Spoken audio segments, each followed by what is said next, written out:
El eco de las piedras, oro dulce y olvido en la hacienda de San Felipe. El norte de Gran Canaria no solo está hecho de basalto, salitre y acantilados indomables. Está esculpido por las manos de quienes, hace siglos, decidieron desafiar la gravedad y la escasez para levantar imperios sobre la tierra seca. Si seguimos el antiguo camino que serpentea junto al barranco, en el diseminado de San Felipe, bajo el amparo de Santa María de Guía, el paisaje nos regala una cicatriz del pasado. Una silueta de piedra y cal que se resiste a desaparecer. Las coordenadas geográficas la marcan con fría precisión en los mapas satelitales, pero la realidad nos habla de algo mucho más profundo. Lo que hoy vemos como un esqueleto de muros derruidos fue, en su momento, el corazón palpitante de una de las explotaciones agrícolas más imponentes de la comarca, la hacienda de San Felipe. Quienes caminaron por estos pasillos hoy sepultados por el escombro. ¿Qué riquezas se gestionaron tras esas ventanas que hoy miran vacías al océano? Para entender el silencio actual de esta casona, primero debemos escuchar el bullicio de su época dorada. Un tiempo donde el agua valía más que el oro y la caña de azúcar dictaba el destino de las islas. Para comprender la magnitud de la hacienda de San Felipe, debemos regresar en el tiempo hasta los siglos XVI y XVII. Tras la conquista de la isla, el reparto de tierras y aguas transformó por completo la fisonomía del norte. Esta franja costera, bendecida por la fertilidad de sus suelos aluviales pero castigada por los vientos alisios, se convirtió en el escenario ideal para el primer gran motor económico del archipiélago, el cultivo de la caña de azúcar. Esta hacienda no era una simple vivienda rural, era una unidad de producción masiva y autosuficiente. Su diseño arquitectónico, de corte tradicional canario, responde a una estricta jerarquía social y funcional. Su disposición en forma de L o U obedece a una estrategia constructiva magistral, destinada a crear un patio central empedrado. Este patio no solo era el eje de la vida diaria, sino un escudo humano y arquitectónico diseñado para resguardar las estancias principales de los azotes continuos del viento del norte.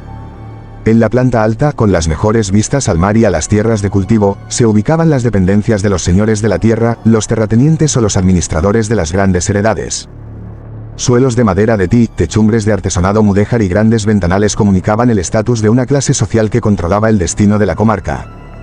Por el contrario, la planta baja y las salas laterales estaban destinadas al sudor y al trabajo diario. Aquí se encontraban los almacenes de aperos, las zonas destinadas al empaquetado, las caballerizas y las modestas estancias de los medianeros.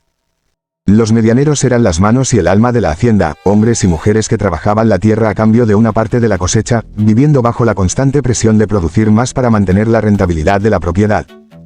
Pero una hacienda en el norte de Gran Canaria no es nada sin el agua.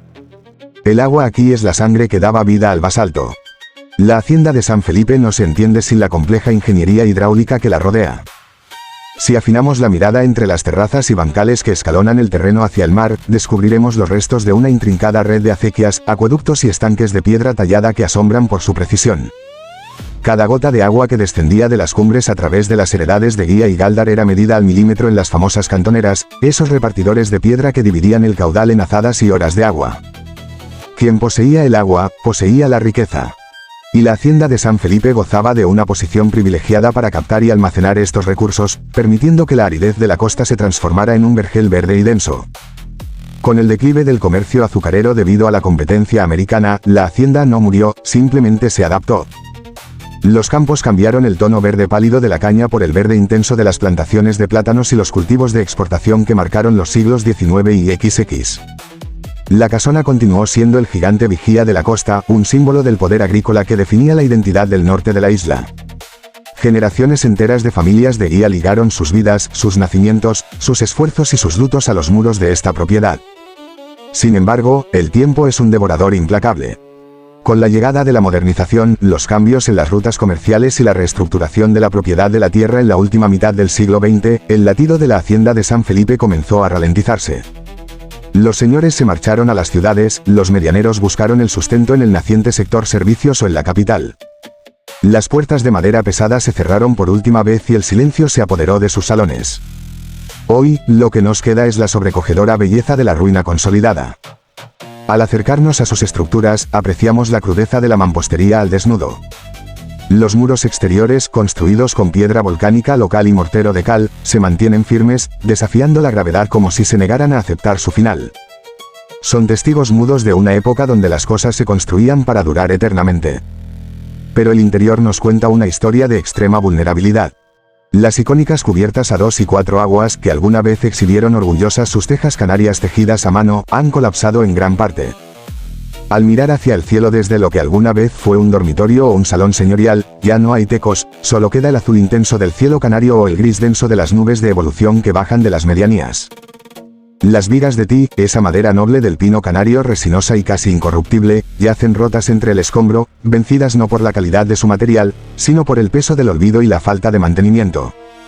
Adentrarse en este espacio, un suelo privado y protegido por su valor etnográfico, es caminar por un terreno inestable. El peligro de desprendimiento de los forjados y las estructuras restantes es real, convirtiendo a la casona en una belleza peligrosa, una reliquia que exige respeto tanto por su historia como por su fragilidad estructural. La hacienda de San Felipe forma parte de ese catálogo de patrimonio invisible de Canarias. No es un monumento restaurado con placas turísticas ni guías que expliquen su pasado a los visitantes de paso. Es una ruina viva, un pedazo de historia incrustado en el paisaje rural de Santa María de Guía que se desgasta un poco más con cada embate del alisio. Catalogada en los inventarios de patrimonio histórico y etnográfico insular, la propiedad se mantiene en ese limbo tan común de los lugares abandonados, demasiado costosa de restaurar, demasiado importante para ser demolida. Queda ahí, flotando en el tiempo, como un monumento involuntario a la memoria del trabajo de la costa, al esfuerzo de los canarios de otra época que extrajeron riqueza de la piedra y el viento. Cuando volvemos a mirar las coordenadas en la pantalla, ya no vemos solo un punto en el mapa, ni un marcador genérico en un entorno digital. Vemos las capas de la historia. Vemos el azúcar, el agua, el plátano, el sudor de los medianeros y la opulencia de los antiguos propietarios. Mientras sus muros sigan en pie, la hacienda de San Felipe continuará vigilando el horizonte, recordándonos que el presente de estas islas se construyó sobre las piedras de un pasado que se resiste, con garras de cal y canto, a ser sepultado por el olvido. El legado invisible y las voces del viento. Más allá de las fechas de fundación, los recuentos de fanegadas de tierra o los registros de propiedad, el verdadero valor de la hacienda de San Felipe reside en la historia inmaterial que flota entre sus estancias abiertas al cielo. Cuando el sol se oculta tras los acantilados del norte y las sombras de los muros derruidos se alargan sobre los bancales vacíos, es fácil entender por qué estos lugares despiertan una fascinación que va más allá de la simple curiosidad arquitectónica. Las ruinas tienen una forma única de comunicarse, apelan a nuestra memoria colectiva y nos obligan a imaginar los momentos de intimidad, los miedos y las esperanzas de quienes las habitaron. En los pueblos cercanos de Santa María de Guía y a lo largo de la costa de San Felipe, las generaciones más ancianas aún recuerdan los ecos de los últimos años de actividad de la casona. Cuentan historias de noches de temporal, donde el crujido de la madera de ti de los tecos se confundía con el rugido del océano Atlántico, creando una atmósfera de aislamiento casi absoluto.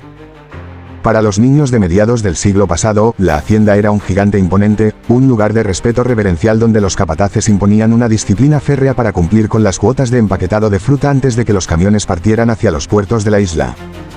El declive de la propiedad también corre en paralelo con una transformación sociológica profunda en el norte de Gran Canaria. El abandono de esta estructura no fue un evento repentino, sino un reflejo del marchitamiento de un modelo de vida. La tierra, que durante siglos había sido el único sustento y el centro de gravedad de las familias, empezó a perder su peso frente a la promesa de la modernidad urbana. Las manos jóvenes que antes encalaban estos muros y reparaban las acequias tras las lluvias torrenciales, emigraron en busca de otros horizontes, dejando que la casona envejeciera en soledad, desprovista del cuidado diario que requiere una construcción de piedra y barro frente a la agresividad del salitre costero.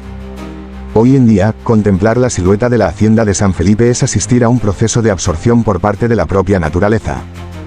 La flora endémica y la maleza reclaman los espacios que antes pisaban los señores y los trabajadores, mimetizando los escombros con los tonos ocres y áridos de la ladera. No es solo una estructura colapsada, es un recordatorio físico de que los imperios agrícolas, por muy sólidos y prósperos que parezcan en su época, están sujetos a la misma caducidad que los hombres que los levantaron. Mientras la piedra resista el empuje del viento alisio, la antigua casona seguirá ofreciendo su última lección, que la verdadera historia de una tierra no se escribe en los libros oficiales, sino en las cicatrices que el tiempo deja grabadas en el paisaje.